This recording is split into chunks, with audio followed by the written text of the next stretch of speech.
Assalamualaikum warahmatullahi wabarakatuh. Selamat pagi dan salam sejahtera untuk kita semua, terutama untuk adik-adik yang di sini yang baru lulus sekolah, baru fresh grade semua ya. Jadi teman-teman pelajar, di sini saya ingin berterima kasih atas kesempatannya untuk berbagi ilmu saya tentang public speaking atau ilmu komunikasinya.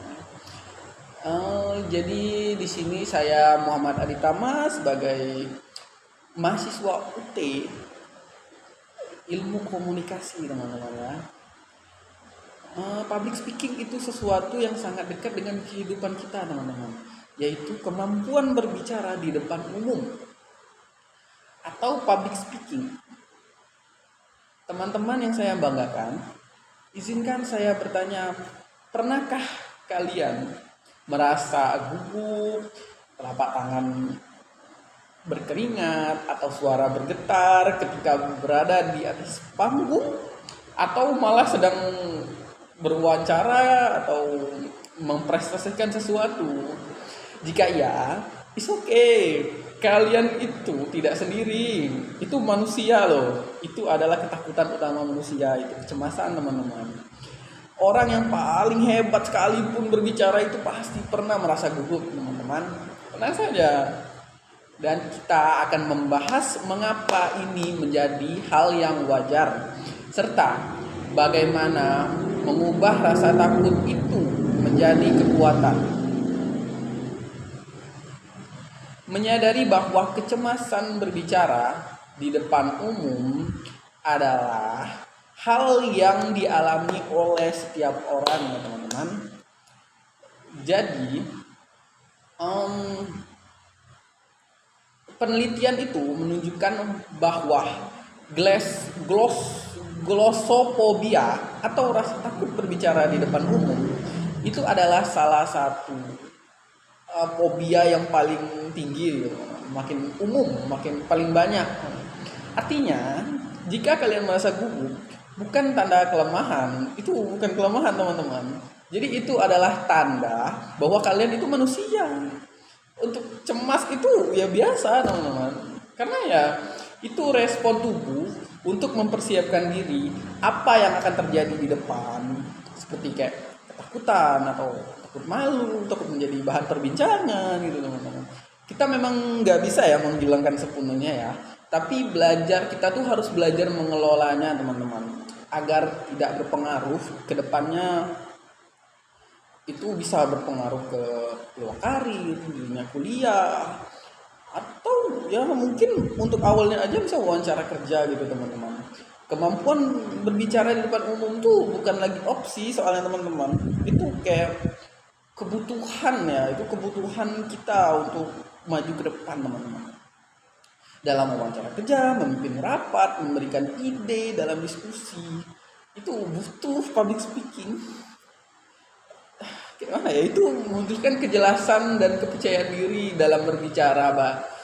Banyak perusahaan itu mengutamakan kandidat yang jago public speaking, teman-teman.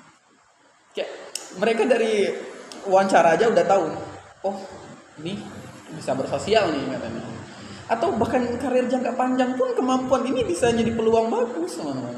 Kemampuan ini jadi kayak dia ini pintar bersosialisasi nih, dia pintar ngelola kemampuan bekerjanya, kita bisa promosin dia, nanti bisa gitu, teman-teman. Terus public speaking juga bukan hanya tentang tampil percaya diri, teman-teman. Itu tentang investasi masa depan.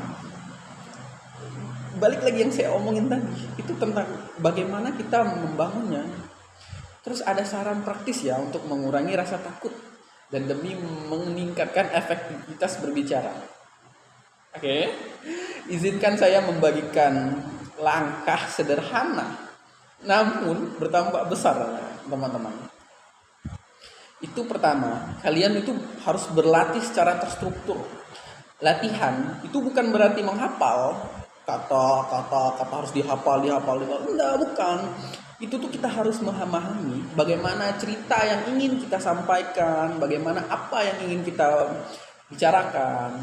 Itu mungkin kita bisa contoh untuk pertama berbicara depan cermin, atau malah langsung berbicara dengan teman kita berdua, minta temen untuk mendengarkan kita bilang apa, terus kita makin lama itu makin jago nanti.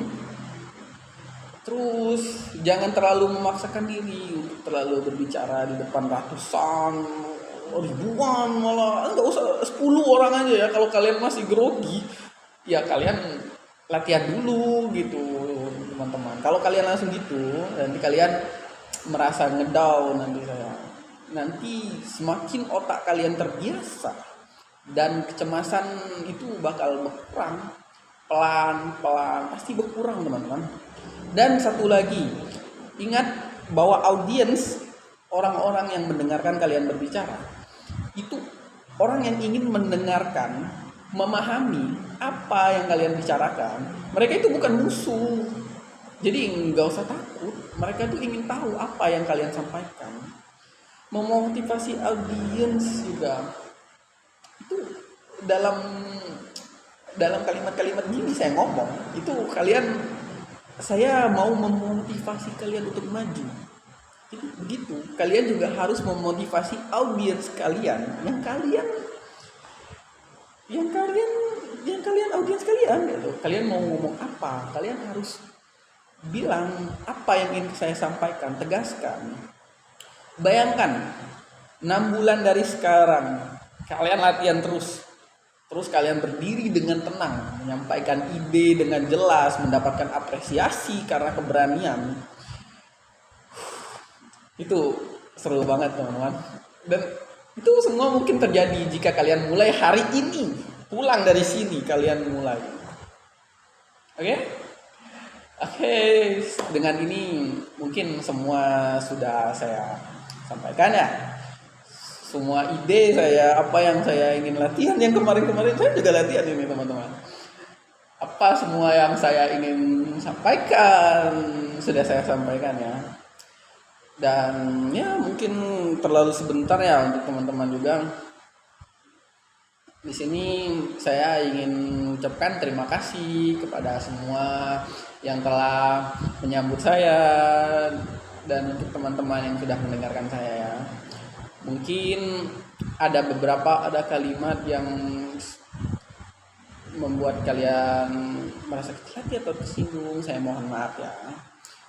Dengan ini saya pamit undur diri. Assalamualaikum warahmatullahi wabarakatuh.